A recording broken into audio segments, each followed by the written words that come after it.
Good morning. That was beautiful. That was beautiful. You know, right before Fred Rogers died, his team had actually contacted me to try to present the case for why television should keep at the pace of Mr. Rogers' Neighborhood.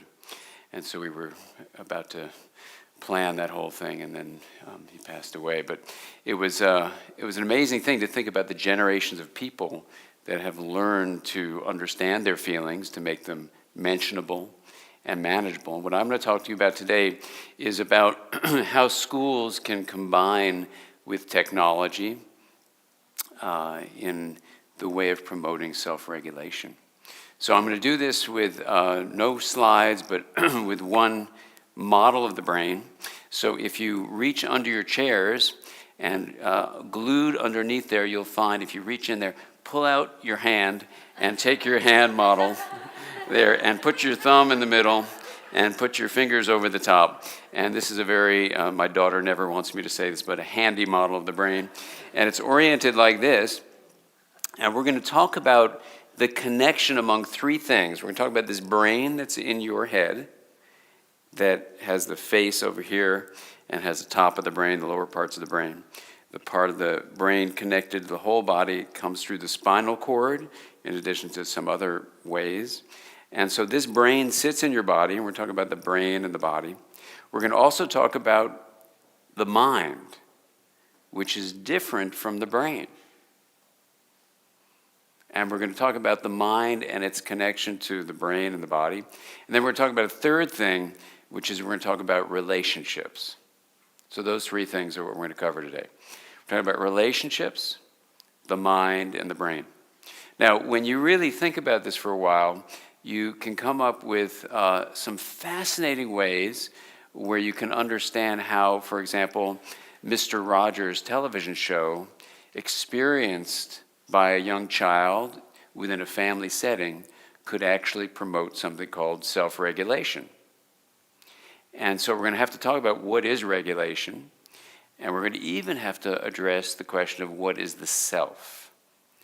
So for me, whenever we use a word, we need to make sure we understand what we mean by it, so when we have a shared understanding, we can do something about it.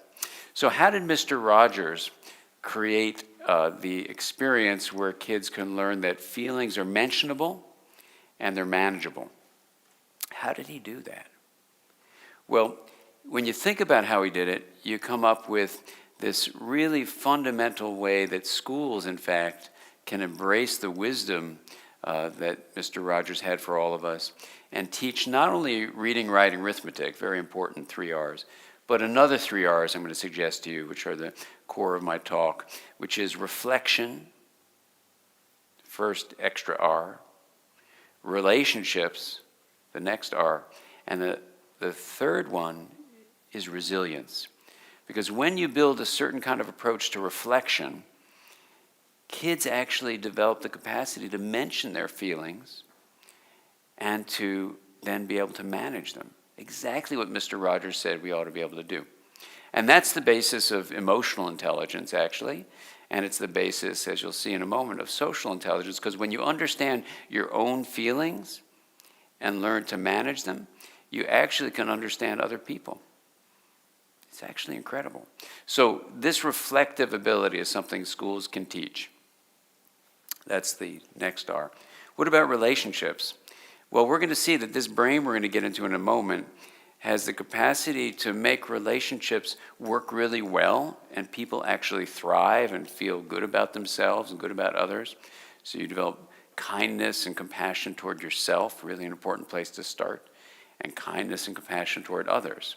So this R of relationships really looks at all the research on well-being and says, you know, the number one factor, whether you're looking at mental health, physiological health, medical health, longevity, or happiness, the number one factor in all those studies is relationships. How we have connections, positive connections with other people, is the best predictor of all those things. In fact, if you study wisdom, you find that wisdom is based on having these positive relationships.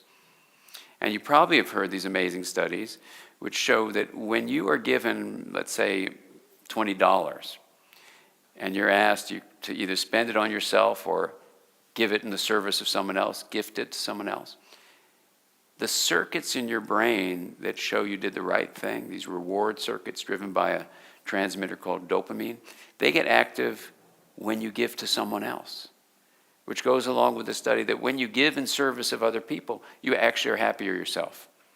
So if you want to be happier, actually think about someone else. That's the lesson from that. So relationships in schools can teach all of that.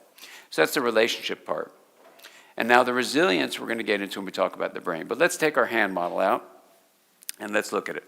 Now, I'm going to watch my watch because part of how I'm going to manage myself is time.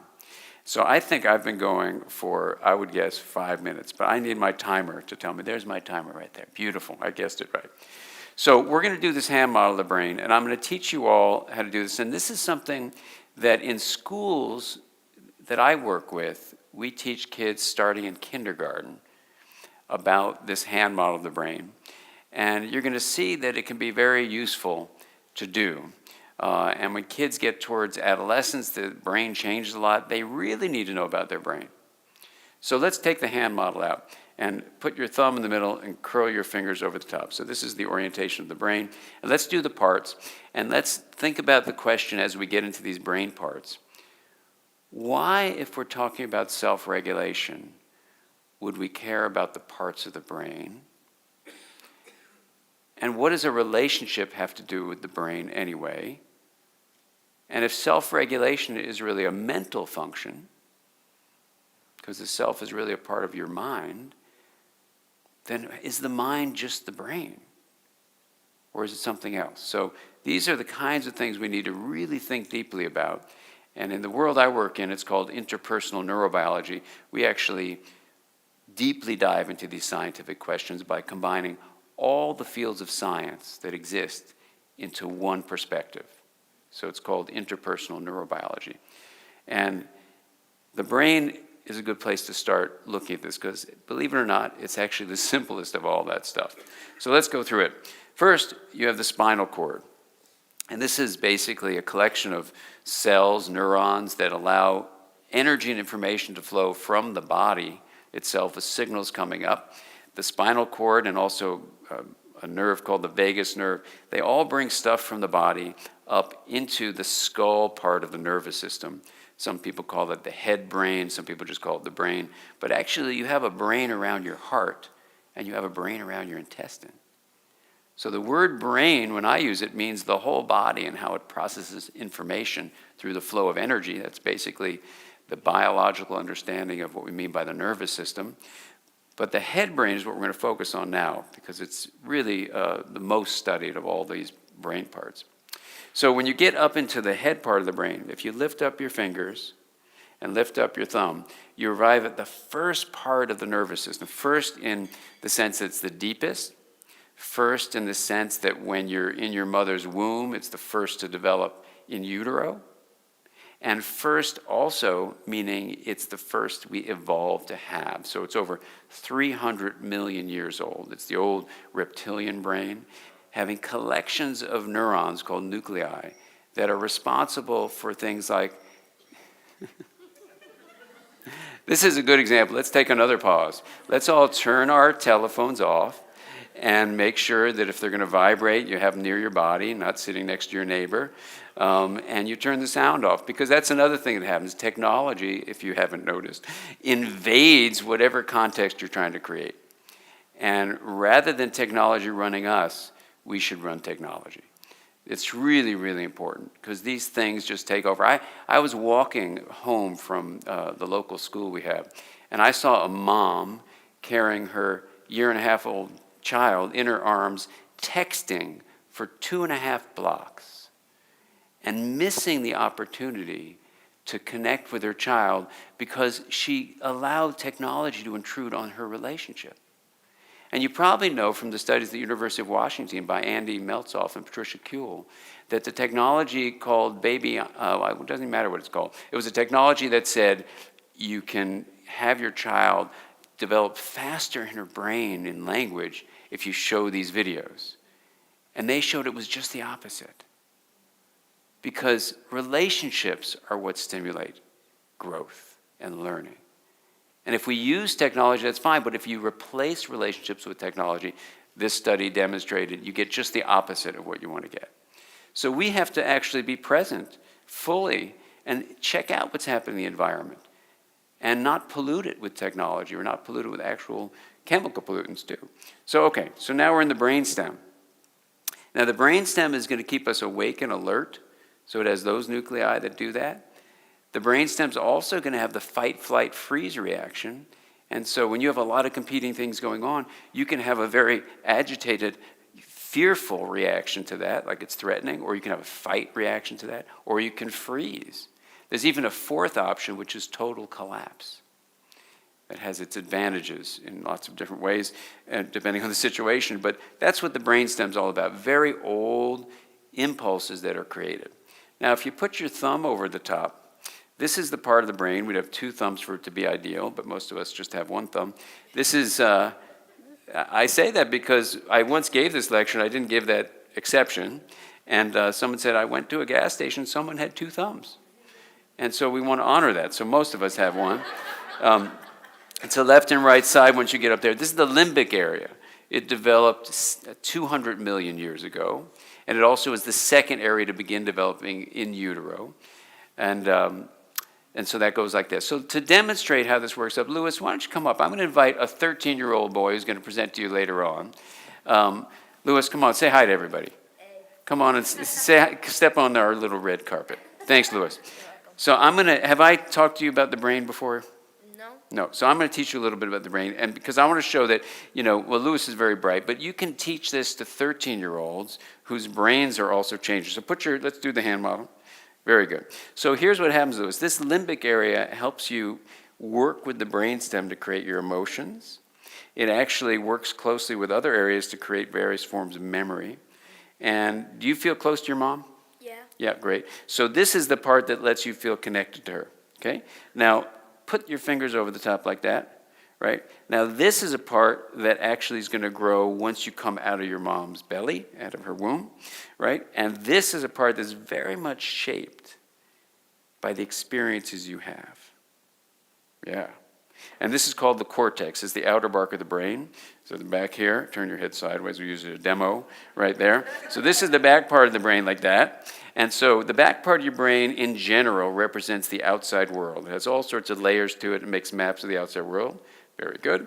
And then you are one handsome guy. So this front part of the brain here is called your frontal cortex. It allows you to think and reflect. And so when we talk about reflections, this is the part of the brain that actually lets you be able to manage and mention your emotions.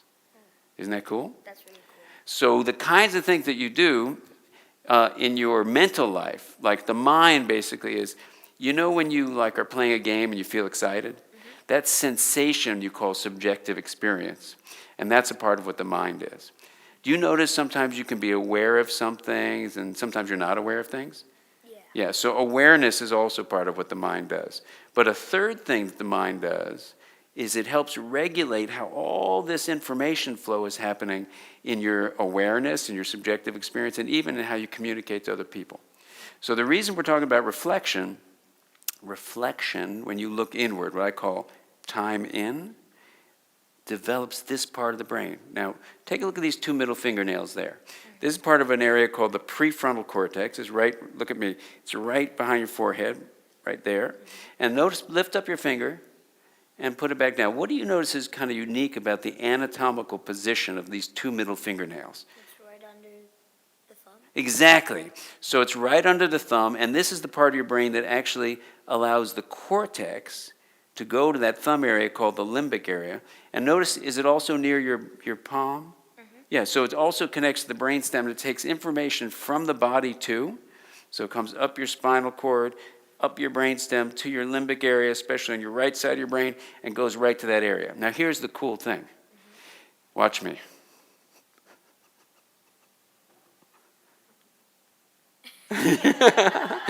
Now, what did you feel when I was doing that? Sad, very good, excellent. than happy because we're goofing, right? Yeah. Right. So the sad thing, this part of the brain actually lets you pick up what's going on inside of my nervous system.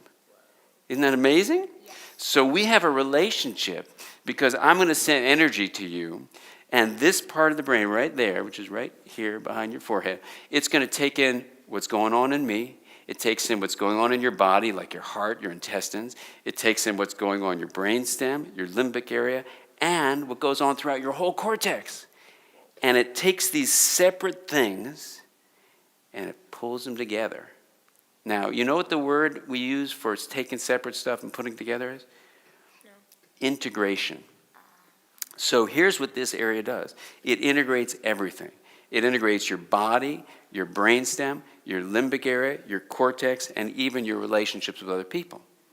So when you reflect on things and you have relationships where like two people honor each other and then care about each other with connections and communication, we call that an integrated relationship. Here's the amazing take-home message for you and for everybody.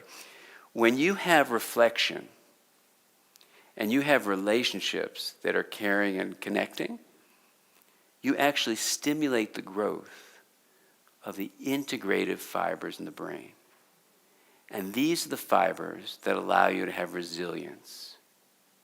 And so the key to this whole thing is, I know you have been experiencing video games, right? Oh, yeah. And you've learned, watch this, this part of the brain allows you to be regulating your impulses. Does that sound familiar? Controlling your impulses?